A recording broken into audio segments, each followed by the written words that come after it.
Assalamualaikum kepada beginner solar yang nak menceburi dalam era bateri lithium LiFePO4. LiFePO4 lah biasanya kita panggil. Okey, bateri LiFePO4 ni dengan lead acid memang berbeza. Lead acid anda boleh terus plug and play masuk ke dalam sistem, tetapi tidak pada LiFePO4. LiFePO4 anda kena buat study sikit sebelum memasang. Okey, katakan anda baru order bateri LiFePO4 dari AliExpress dan bateri anda telah sampai di depan rumah berbentuk begini. Anda telah happy, sangat happy sebab kawan-kawan semua dah pakai lithium, anda belum lagi. Okey. So, anda perlu memasang mengikut prosedur yang betul untuk menggunakan lithium, sebab jika anda silap pasang, anda akan silap selama-lamanya. Okey, kita buka box ni. Okey, anda tentu gembira kerana apa yang anda idamkan telah sampai. Dekat sini ada 8S bateri lithium LiFePO4 brand cap. Okey, kita keluarkan. 1 2 3, 4, 5, 6, 7, 8. Okey, dan tak lupa juga apabila anda memberi bateri lithium LiFePO4, jangan lupa membeli BMS. Beli bateri BMS tak beli. Itu adalah silap lah. Dan juga bus bar. Bus bar pastikan anda dapat ni daripada supplier. Kalau tak dapat, anda terpaksa DIY sendiri menggunakan bus bar copper daripada untuk earding. Dan satu lagi package adalah BMS. Okey. Tentang BMS ni ada banyak sikit penerangan. Dekat saya ni BMS ni regular BMS. BMS ada dua, regular BMS dengan active BMS. Active BMS harga dia tersangat mahal dan tersangat susah nak cari. Kebanyakannya kita menggunakan BMS. Banyak orang salah sangka tentang BMS. Okey. Kita dah ada BMS, kita dah ada bus bar, kita dah ada bateri. Okey. Kalau biasanya saya tengok banyak kesilapan beginner yang menggunakan LiFePO4 ni, lepas unboxing dia terus pasang string, pasang BMS, terus run. Apa yang lepas 2 hari dia akan mengalami masalah bateri tak balance. Malah lebih worse daripada lead acid. Lama kelamaan dia jadi bosan, dia jual bateri tu. Sebenarnya dia tidak mencari ilmu. Sebelum menggunakan bateri LiFePO4 ni kena cari ilmu macam mana nak pakai bateri ni. Dia bukan plug and play. Banyak saya tengok orang yang fed up guna bateri ni, dia jual balik, dia pakai lead acid balik. Sebab masalah tak balance. Apa sebab tak balance? Okey. Bateri ni daripada factory dia random. Setiap voltage dia tidak sama. Ada 3.3, ada 3.1, ada 3.0, ada 3.4, 3.2. Okey, voltage dia random. Jika voltage random ni anda terus masuk string, terus charge, anda akan mengharapkan BMS ni akan buat balancing charging, tetapi sebenarnya tidak. Pemahaman BMS ni anda kena faham. BMS regular ni hanya untuk protection sahaja, untuk mengelakkan bateri overcharge, bateri over discharge, overload, short circuit dan juga overtemp. Kita unboxing BMS ni. Ini BMS regular. BMS ni kat sini tengok 100 ampere. Okey, 100 ampere dia boleh bawa load lebih kurang dalam 1500 watt untuk 24 volt lah ni. 8S. Okey, sini ada diagram. Okey, sini bahasa Cina. Kalau orang Cina dia faham lah. Kalau kita Melayu ataupun India dia tak faham cincong-cincong ni. So kita boleh agak-agak lah dengan diagram ni. Ini tak apa, ini mudah. Ada wire dan juga ada temperature sensor. Ada setengah BMS beli tak ada temperature sensor. Pastikan yang ada temperature sensor ni kira bonus lah untuk safety anda. Walaupun bateri LiFePO4 tidak akan meletup jika overtemp, overcharge ataupun kena press, tetapi itulah, safety mesti utama lah. Okey. First kali, cara yang betul, apabila anda unboxing saja bateri ni, anda perlu buat manual balancing.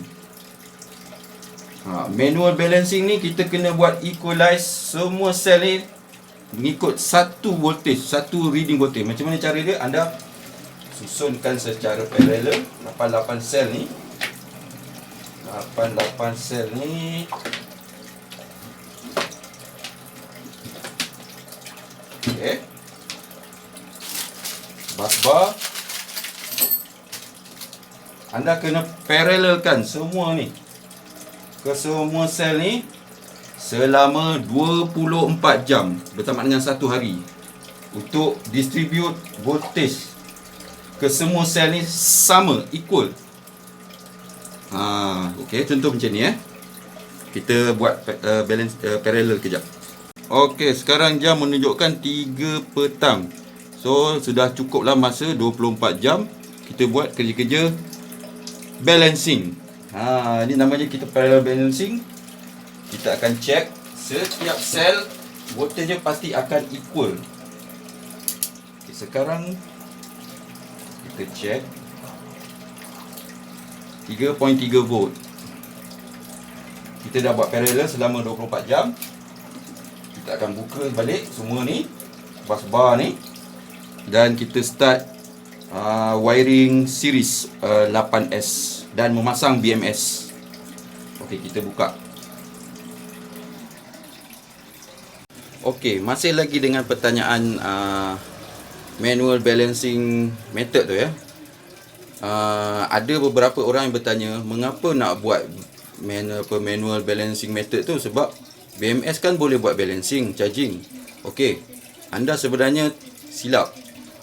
Regular BMS tidak ada mode auto balancing charging. Tidak Yang dimaksudkan balancing tu adalah begini.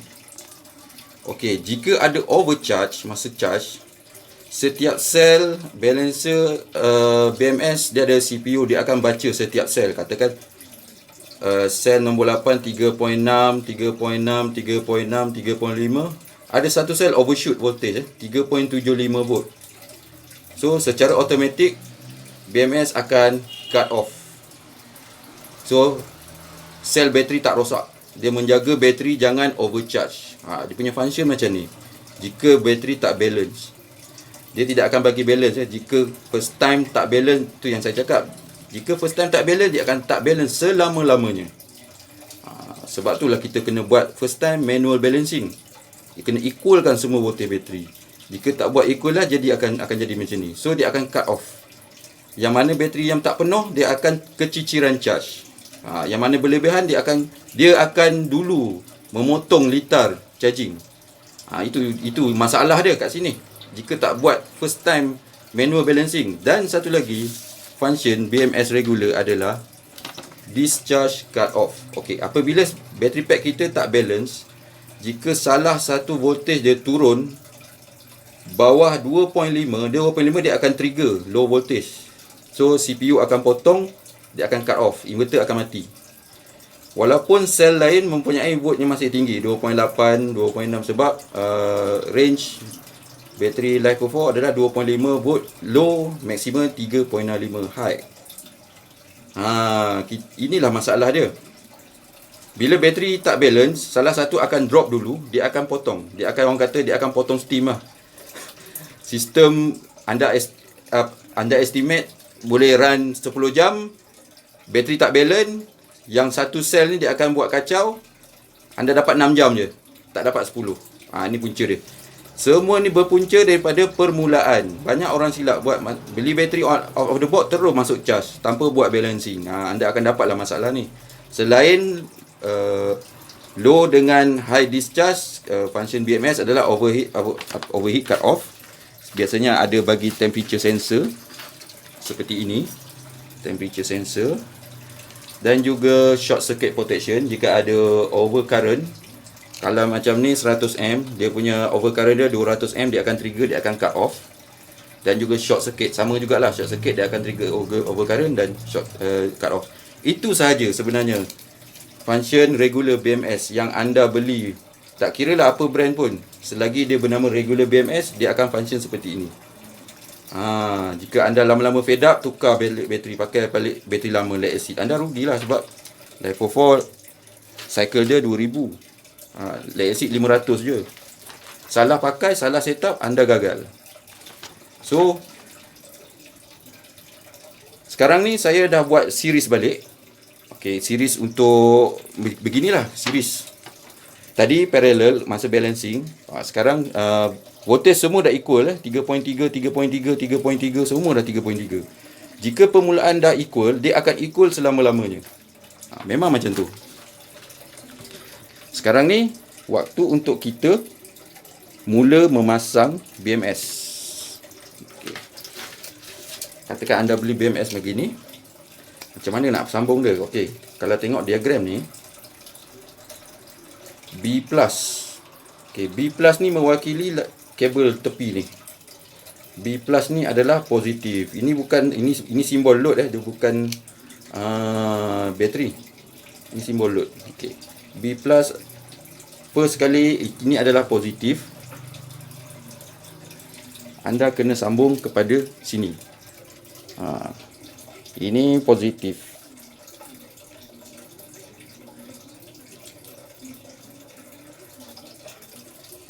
Okey. Dan ikut sequential dia. B positif, yang belakang ni mesti pergi ke negatif. Okey, ini negatif tak susah. Okey, ini pergi ke negatif sini. Ikut sequential dia.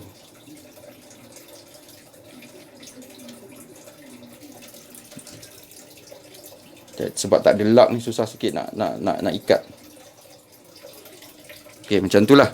Dan seterusnya lah. Okey, yang ketiga ni dia akan pergi ke depan, ke belakang, ke depan, ke belakang, ke depan, ke belakang, ke belakang sampai ke negatif last. Ini hitam last sekali sini. Dan diikuti ada dua. Sini Jangan silap C negatif dengan B negatif. Okey. B negatif means battery negatif. Ini kita pakai kabel besar. Sekurang-kurangnya 10 mm. Okey, sini sambung ke sini Okey, let's say sini sambung sini.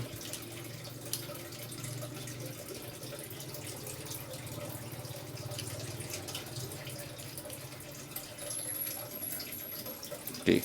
Dan yang ini pergi ke load inverter. Negatif inverter, positif inverter pergi sini. Kabel-kabel ni sambunglah ikut sequential tadi. So, anda dah boleh guna bateri lithium anda dengan selamat. Nescaya dan yakin bateri anda akan balance. Anda akan dapat apa yang anda kira ikut kapasiti bateri. Katakan anda dapat 10 jam, 10 jam lah dia akan dapat. Jika sel semua balance. Okey, macam mana nak program charging parameter? Mudah saja. Okay, LiFePO 4 ni dicipta untuk mengganti lead acid battery. So dia punya parameter dia equal, lebih kurang. Okey, yang contoh ini 8S. 8S adalah 24 volt Untuk bulb dekat MPPT anda boleh set 29.2 volt. Bermakna dia 3.65 volt per sel. Setiap sel dia akan dapat 3.65 volt. So 3.65 kali 8 anda akan dapat 29.2. Ini adalah voltage full charge.